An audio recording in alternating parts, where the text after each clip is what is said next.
اعوذ باللہ من الشیطان الرجیم، بسم اللہ الرحمن الرحیم۔ آج سورہ قریش کا بیان ہوگا، پہلے تلاوت اور پھر ترجمہ۔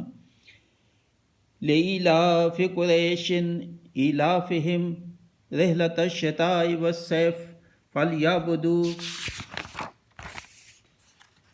فَلْيَعْبُدُوا رَبَّ هَذَا الْبَيْتِ الَّذِي أَطْعَمَهُم مِّن جُوعٍ وَآمَنَهُم مِّن خَوْفٍ۔